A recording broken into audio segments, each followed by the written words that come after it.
Passei 10 anos aqui dentro, como internado, discriminado. Naquela época era um medo mais horroroso da vida. E fosse marcado como quem marca gado, com ferro, né? Me sentia mal. Mal, porque eu não podia pegar meus filhos. Nós viemos assim, caçados lá fora, como se caçavam os animais. A gente vinha com a sentença de morrer. Não tinha contato com a gente, nem os próprios padres. Eu tentei me matar quando eu me internei na colônia. Aí eu andava pelo caminho, tinha dia quando eu não aguentava pisar, eu andava de joelho. As pessoas não pisavam nem onde nós pisávamos. Era um isolamento doido.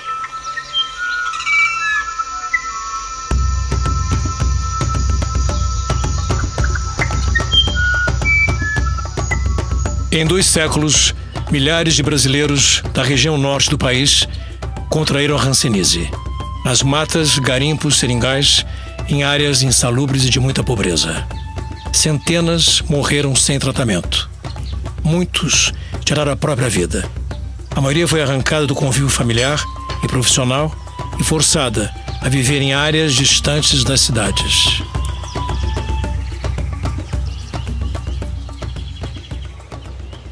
Eu nasci em Santa Rosa do Purus, extrema do Peru com o Brasil, já no Rio Purus, nas cabeceiras.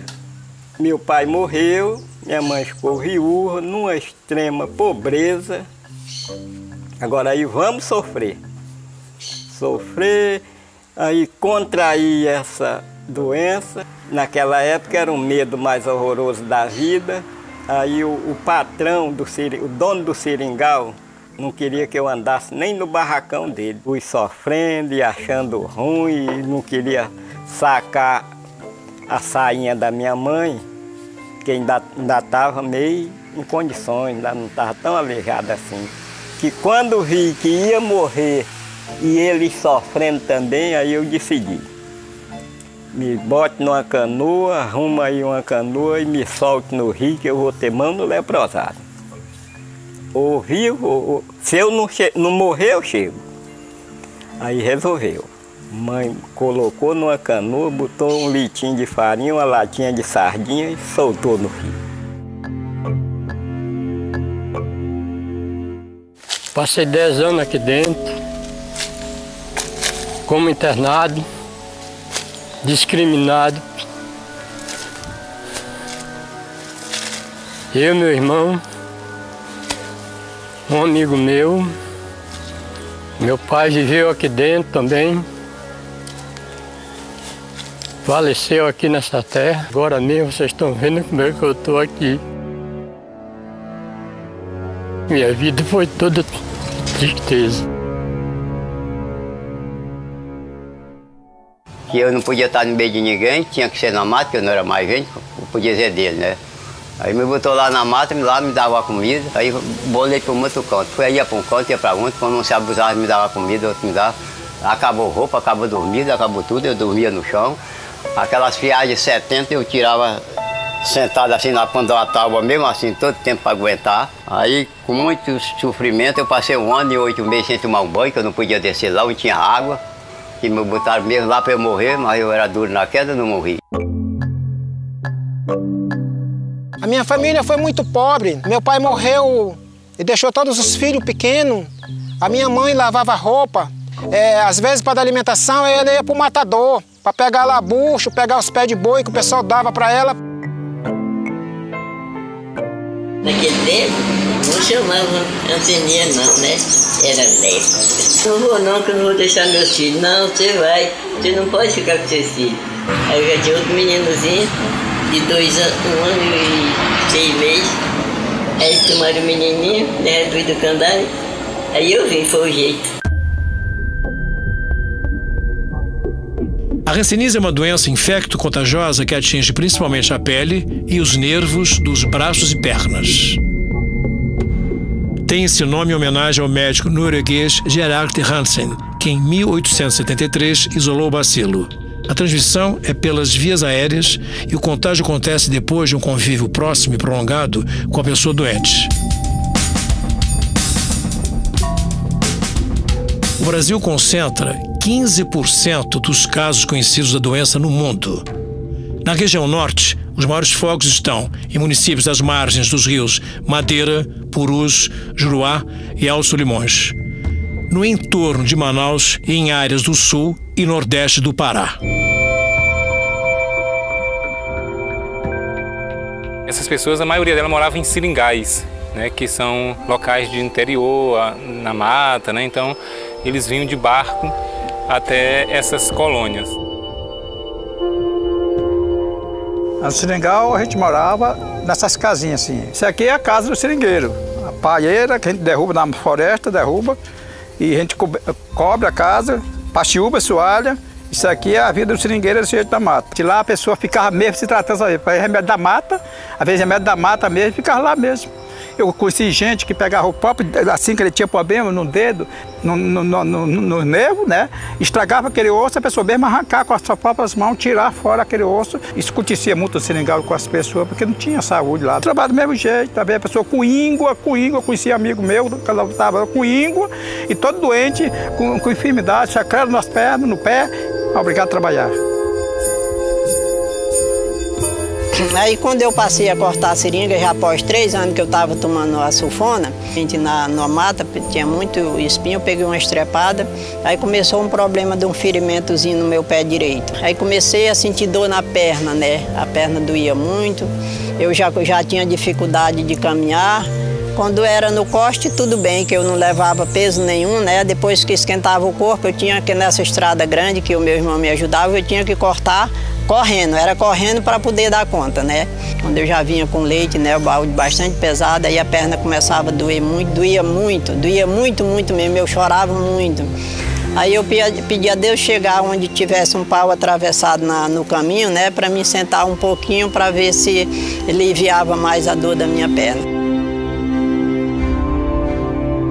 Aí eu andava pelo caminho, tinha dia quando eu não aguentava pisar, eu andava de joelho.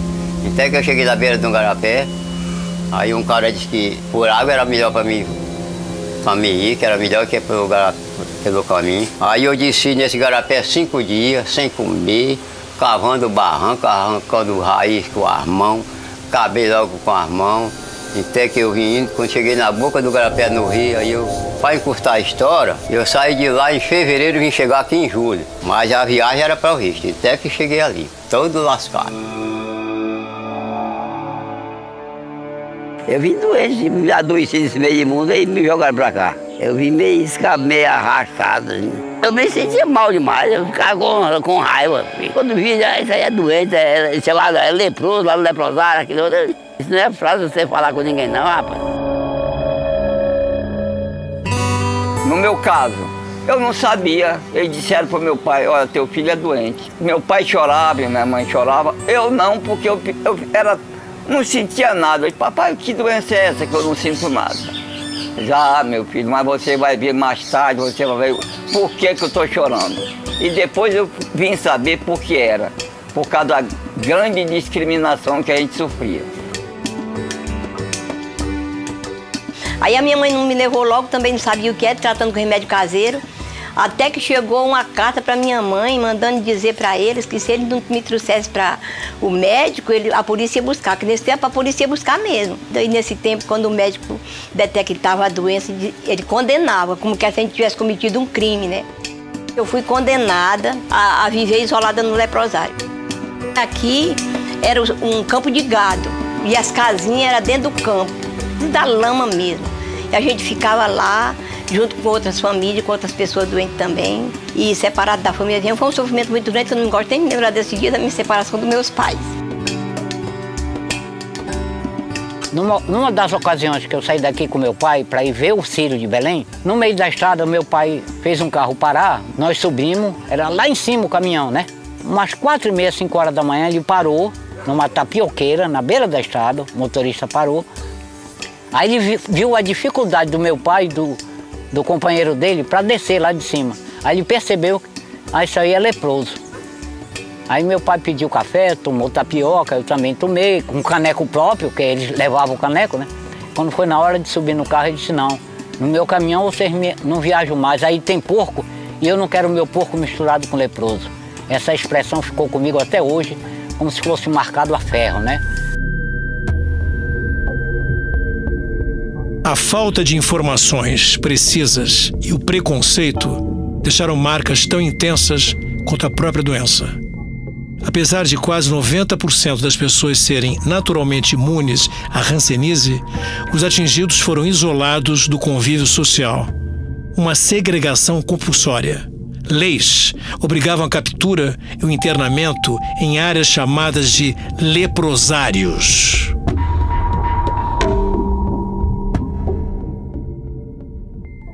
E o comandante me olhou e falou que eu tinha condição de viajar, assim. Só que se eu fosse descoberto que eu era doente na época, eles iam ter que me deixar na beira do rio. Fiquei dentro de uma rede. Eu saí à noite para ir ao banheiro para ninguém perceber que eu era doente, né? Eu só tinha mancha, eu perfeitazinha, minha irmã, meus pezinhos, meu nariz, eu só tinha mancha. Aí pelejei para vir para Cruzeiro do Sul, que era onde tinha o tratamento, mas o piloto do avião do governo não deixava eu vir. Eu estava na região de Marabá, eu senti que eu estava doente, aí o pessoal lá se escusaram de mim.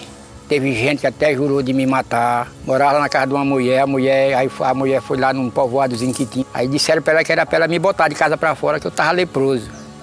Aí a senhora disse, não, isso eu não vou fazer com o Manel, porque ele é gente, ele não é bicho do mato. Tudo que o ser humano vê diferente no outro, ele olha 2, 3 vezes. E se for uma lepra que já vem, olha, até mesmo da Bíblia, porque os leprosos usavam um cobertor e um beda-língua aqui, e era sempre no mato, dizendo impuros, impuros, impuros, que era para ninguém encostar, né? E ficou um negócio assim. Cheguei criança com 10 anos. Aqui a gente cresceu, armei a esposa, fiz vários amigos. Na realidade, isso aqui foi uma faculdade, a faculdade da vida. É isolado, ninguém tinha comunicação com as pessoas, vamos dizer assim, da cidade. Quando a pessoa vinha para cá, o parente lá fora dizia para outras pessoas que o fulano tinha morrido. Daquele portão para dentro não entrava ninguém.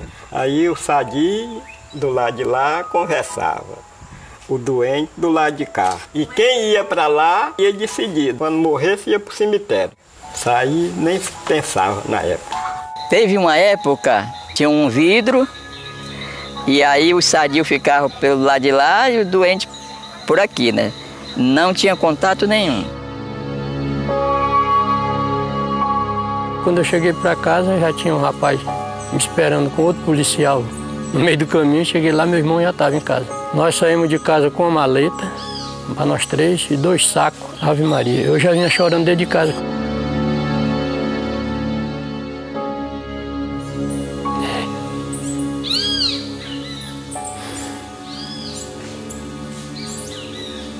Muito duro para mim. Saí da minha casa, não vi minha mãe.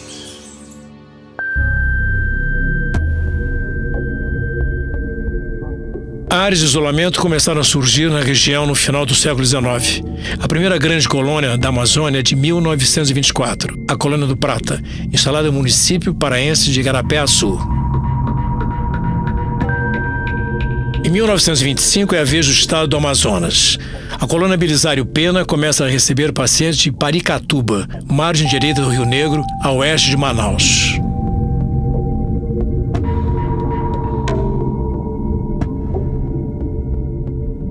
No Acre, em 1927, a colônia Hernânia Agrícola recebe os primeiros internos no município de Cruzeiro do Sul.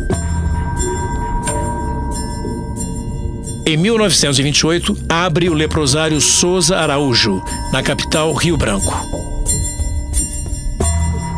Em 1942, é inaugurada Antônio Aleixo, a leste de Manaus, no exato local do encontro das águas do Rio Negro com Solimões. Nesse mesmo ano de 1942, começa a funcionar outra colônia no Pará, Marituba, nas proximidades de Belém. Em 1954, a colônia Jaime Abenatar é aberta em Porto Velho, Rondônia.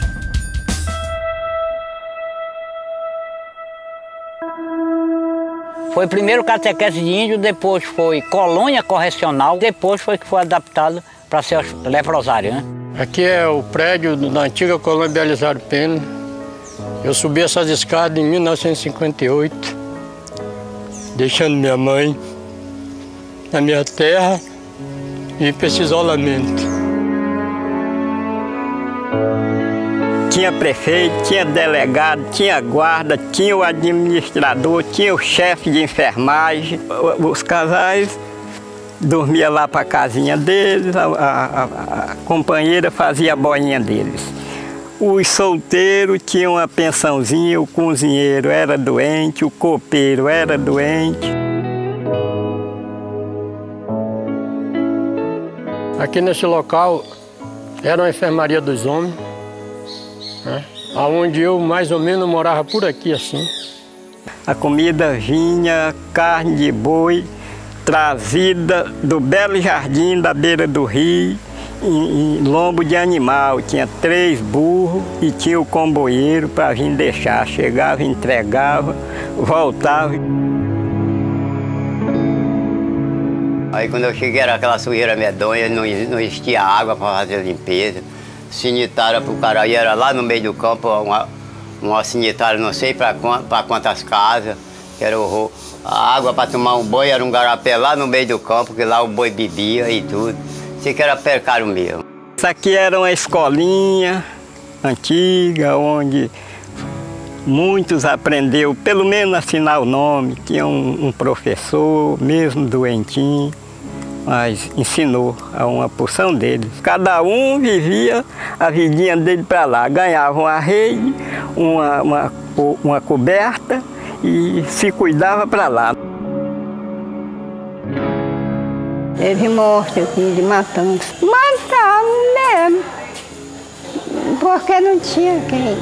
O responsável, cada um mandava em cada um.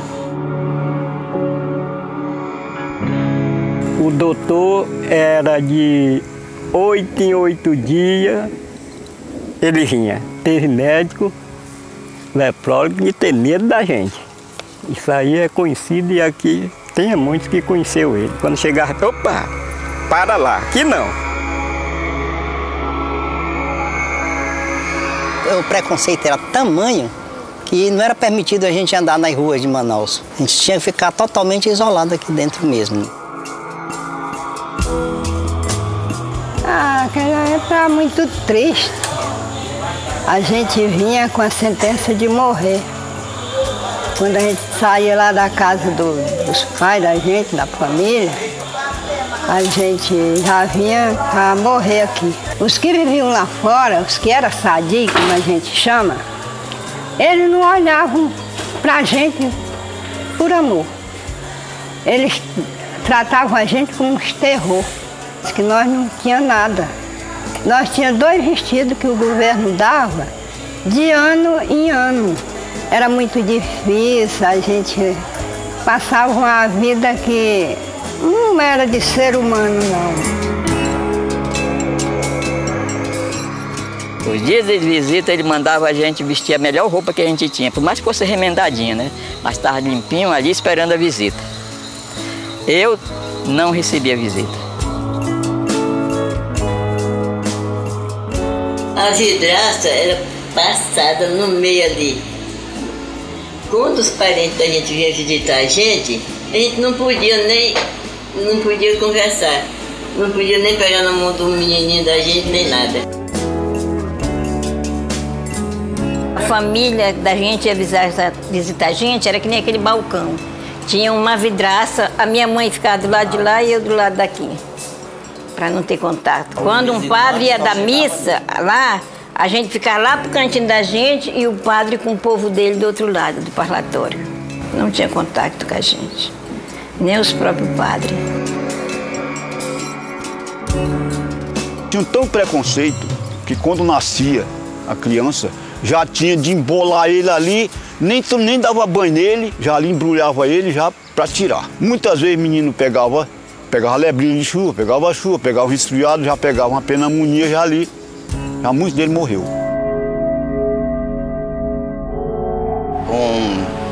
2 dias ou 3, já foi lá avisar que tinha dado a criança para alguém, né? Sem a nossa autorização. Dava sem autorização dos pais. Não tinha mais contato, ninguém sabia quem era os pais adotivos, nada. Nós encontramos ela tinha o quê?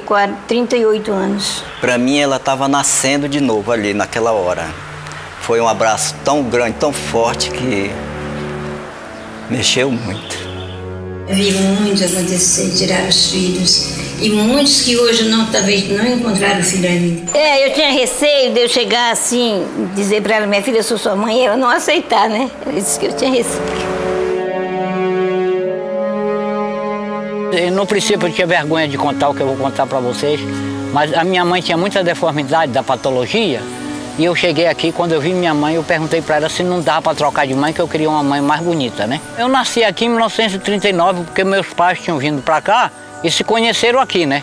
Meu pai e minha mãe se conheceram aqui, namoraram, né? Casaram aqui. Eu sou o segundo de 11 filhos que minha mãe teve. Quando eu nasci, foi logo separado, naquela época separava, né? E ia para uma creche que hoje tem em Belém. A criança nasceu, separa, nem mamar, não mamava.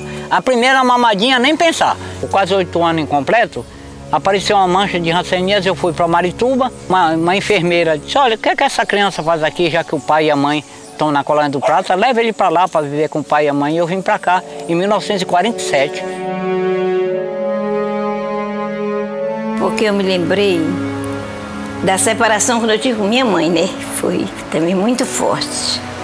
Foi uma separação de deixar ali, como se deixasse um objeto que talvez não prestasse mais, né? Foi isso que eu senti muito. No ano de 2010, no Dia dos Pais, meu filho me deu um presente. Ele chegou comigo e disse, papai, eu tenho uma grande mágoa do senhor. O senhor nunca lutou por nós, o senhor nos abandonou, nos deixou lá. Eu digo, meu filho, eu não lhe dei o amor e o carinho que você merecia e que você merece, porque eu era anceniano, eu tive que ser internado no hospital e ficou você e sua mãe. Em 1944, surge o tratamento e a cura definitiva com remédios à base de sulfona. Mesmo assim, o governo brasileiro iria manter o isolamento compulsório por mais 30 anos. Na minha opinião, seria a falta de conhecimento, principalmente com a patologia. Como é hoje, como surgiu a AIDS. A hanseníase na época era a AIDS de hoje, né? Todo mundo tem medo porque não tem conhecimento. A colônia, o hospital, a gente tinha muito medo de vir, mas foi uma libertação para o hanseniano que vivia escondido lá em Manaus. Porque aquele doente que disser que não viveu escondido lá em Manaus é mentiroso. Lá de onde eu vim, eu passei 1 ano praticamente sem sair na rua, vivia isolado dentro de casa. Quando eu cheguei aqui no hospital, eu fiquei liberto. Aí eu tinha com quem brincar, no meio dos outros. Então, para mim, foi melhor ter vindo para cá do que ter ficado lá. Eu não gosto de me lembrar muito disso. Eu já sofri muito. Toda vida que eu me lembro, eu fico emocionado. Eu passei 19 anos sem ter notícia de parente, de mãe. Então eu não gosto de me lembrar muito disso. Eu tentei me matar quando eu me internei na colônia. Eu tentei tomar veneno para morrer.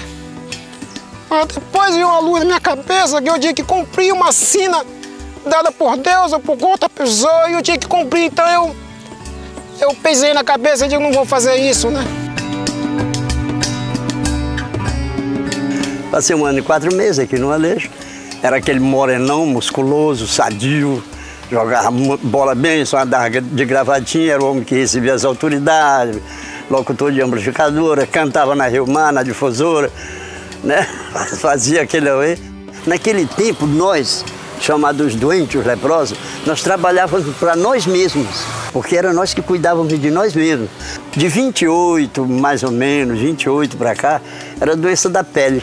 Até em 1949, depois lepra. Aí já depois de 60 e um bocado para cá, Rancenias. O prefeito disse, aquele que sair do meio dos outros vai pegar um xadrez que ele não vai se esquecer mais nunca na vida. O xadrez era com sal nas paredes. O negócio era... A rotina dos internados muda radicalmente a partir de 1976. Uma portaria do Ministério da Saúde põe fim às antigas colônias. Elas vão sendo desativadas e transformadas em casas de acolhida e hospitais de referência de doenças da pele e tratamento da hanseníase. Quando desativou, nós ficamos à mercê do que fazer, porque ninguém sabia. Os anos e anos que passamos dentro da colônia, então nós ficamos assim. Uma gaiola é aberta, né, para um pássaro, sem saber para onde voar. Se até hoje diversas colônias no Brasil, nós não tínhamos tido identidade, como até hoje as pessoas querem dizer que nós somos os hansenianos. Nós temos um nome, eu tenho um nome, então eu quero ser chamada pelo meu nome, Valdenora. O que é direitos humanos? Que direitos humanos é esse que não me dá a oportunidade de estudar? Eu estava em Marituba, ganhei uma bolsa de estudo e fui nos colégios em Belém, os melhores colégios de Belém, com uma bolsa. Quando eu dava o endereço que eu estava na colônia de Marituba, não tinha vaga no colégio. Isso aconteceu em 4. Tá na cara que foi preconceito. E recebi alta médica. Aí na minha ficha ainda tem assim, adaptada socialmente. Ainda diz isso, né? Mas isso era só no papel. Porque na prática a gente ficava isolado, bem dizer, em casa, porque a gente não podia estudar mais, não podia, né? Não tinha contato. O preconceito hoje não é para hanseníase. O preconceito hoje é da secreta que a gente ficou. Porque eu tenho secreta na mão e eles vão ver a minha secreta na mão. Então o preconceito hoje é sobre a deficiência, não é sobre a doença. A gente recorda o sofrimento que passou, os apavoros, lembra de mãe. O pai não, quando vim já tinha morrido, mas a minha mãe, a gente recorda bastante. Aí ela tinha esse programa, Procura Parentes Perdidos. Aí como eu sabia o nome da minha mãe completo, e o meu, aí eu botei, e ela com o radinho lá em Altamira pegou. Só eu vi a mensagem do teu irmão. Ah, não é, mamãe, a senhora tá ficando doida, tá vendo que ele já morreu não sei quantos anos. Não, ela disse que vai repetir. Aí é o Valdivino Vieira de Freitas. Aí eu peguei, ela escreveu pra mim, aí eu mandei buscar ela. Ah, tu já pensasse 19 anos?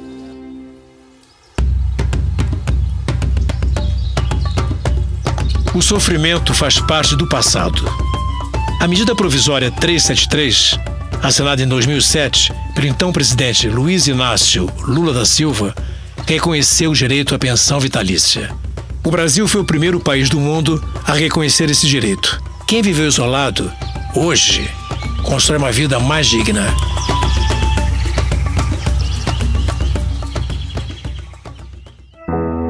Bom, ela não repara o dano causado. Não repara, né? Não tem como você reparar aqueles pais de família que foram separados da esposa, separados dos filhos, ou a mãe que foi separada do marido, veio para cá, foi separada dos filhos. Isso não tem dinheiro que repare. Mas, por outro lado, melhorou um pouco da vida da gente, né? Melhorou, pelo menos, o governo reconheceu isso. E a gente sabia que só um governo de esquerda era capaz de fazer isso. O dinheiro que veio para mim, a compra da caminhonete para mim foi muito ótimo demais. Agora eu não tenho dificuldade para mim vir para cá pro sítio, né? Quando apareceu esse dinheiro, aí eu disse, agora eu vou fazer aquilo que Deus mandou que eu fizesse. Aí eu montei essa horta. Isso aqui é cupu. Aqui é a minha tangerina, já está começando a produzir. Eu tenho uma faixa de 50 pés aqui, que já está nessa idade de 3 anos. Isso aqui é jerimum, é abóbora. Isso aqui já está produzindo, isso aqui é o limão, o Tahiti, né? Isso aqui é pimenta de cheiro. Isso aqui é o açaí Pará. Isso aqui é banana. Sabe, eu não sei nem o nome dessa banana. Eu saio de manhã com uma caixa cheia aí na rua, gritando, olha a verdura, olha a verdura, olha a verdura. Olha a verdura, cheiro verde, quiabo, machixe, pimentinha, tem tudo aqui dentro da caixa. E quando é 9 horas eu estou em casa com o dinheiro no bolso e a verdura já vendi todinha. Aí fiz muita coisa, ajeitei essa casa, né? Que essa casinha era feinha, aí eu ajeitei tudo. Aí comprei essa caixa d'água e tudo. E a gente paga muita gente para fazer as coisas para nós, né? Que aí eu ia ver, a gente tinha nem um rádio, que o dinheiro não dava para comprar um rádio, porque se fosse comprar um rádio faltava o dia da comida, né? Aí quando o Flamengo ia jogar, né? Aí eu ficava, quando passava um, eu perguntava, rapaz, o Flamengo ganhou nada, rapaz. Ia ver, tinha perdido tudo também. Agora na hora que ele vai jogar, né? Eu ia só ligar a televisão. Eu plantei ali um terreno aqui, né? Fechei, ajeitei a casa do meu filho. A mulher me ajudando também, ampliou aqui a casa do sobrinho dela, né? Que é aqui também dentro do terreno. E a gente vai quebrando o galho.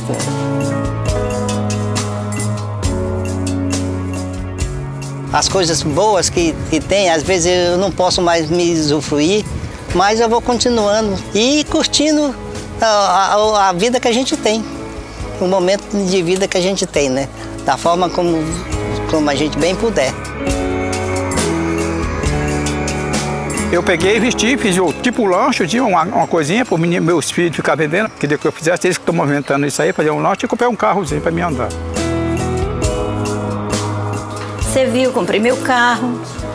Hoje eu recebo meu dinheiro, me serve para minha alimentação, para o que eu preciso.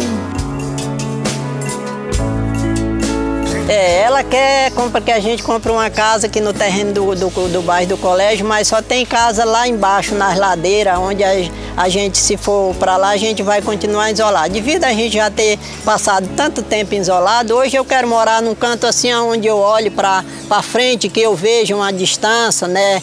Uma visão bem bonita, bem ampla. Aquilo que a gente queria ter na juventude não teve, né?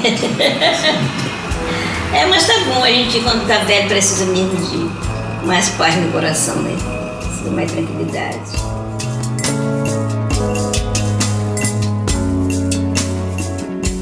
Tô me sentindo bem tranquilo, graças a Deus. Não tô pagando aluguel.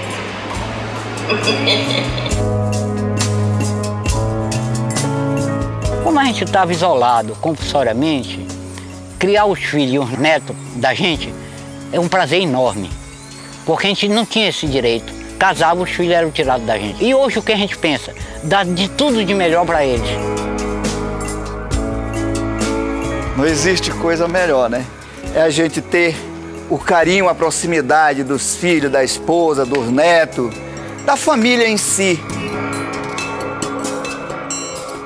Eu escolhi a cadeira, mas é muito bom. Ele disse, Aldenor, você fez o que você devia fazer, o que você pensou foi certo. Eu pensei também que você ia comprar a cadeira. Isso é bom comprar, porque você alivia mais, aí fica bom pra você passear. Só não vou dizer que você vai pra cidade da cadeira, de que tá certo ou não. Pra mim eu tava me sentindo sadio, que Deus é bom, né? Eu me senti que tá outra pessoa na vida, que eu não tinha mais fé nisso. Eu me senti feliz que o homem é verdadeiro, né? Que ninguém esperava um dinheiro desse nunca. Na mão dos outros não ia sair nunca.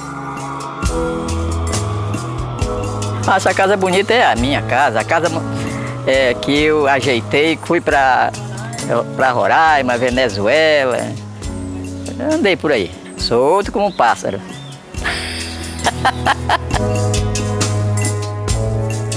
Não tomar melhor porque a gente, na hora que sai lá fora, que o pessoal sabe que a gente é doente, a gente ainda fica meio desconfiado com a gente. Essa pensão vitalícia, meu irmão, foi uma bênção de Deus. E que Deus tenha misericórdia com o pastor do presidente Lula, que eu oro todo dia por ele. Que ele se recupere, porque foi o único presidente que se lembrou de nós. Quando recebi, senti um alívio tão grande que eu nem sei. Aí, ligeiramente, eu digo, vou aplicar já numa casa. Eu não clamo de nada, da sorte. Me sinto realizado, tranquilo. E a gente come, bebe todo dia, o dinheirinho dá com suficiência para a gente sobreviver. Eu, pelo menos, hoje me sinto segura. Chegasse no lugar, entrar no restaurante, em qualquer um canto, me alimentar, sair, porque eu já sei quais são meus direitos. Aí a gente tratou de aplicar um pouco, ajudar um pouco as pessoas. E depois a minha esposa recebeu. E aí a coisa melhorou. O poder de vida aquisitivo da gente melhorou muito. E hoje, no Brasil, foram muitas pessoas beneficiadas. Aqui na comunidade Antônio Aleixo, a gente observa o usufruto que essas pessoas tiveram, né? A qualidade de vida, com certeza. Muitos consertaram suas casas, outros compraram seus carrinhos. E a gente vê a felicidade, a alegria dessas pessoas estarem usufruindo de um direito, claro, que não vai pagar nada o que nós passamos, as perdas que nós tivemos, nada vai pagar. Mas um benefício desse foi muito bem-vindo para dar qualidade de vida para as pessoas. Me sinto feliz pra caramba quando eu vi pela primeira vez um companheiro ir num balcão de um banco receber o dinheiro. Você não sabe que prazer eu senti naquilo. Não era o meu, era do primeiro internado que foi daqui. Mas aquilo me lavou a alma, tá entendendo? Ele estava assinando a carta de alforria dele, economicamente falando. E é assim a vida, né?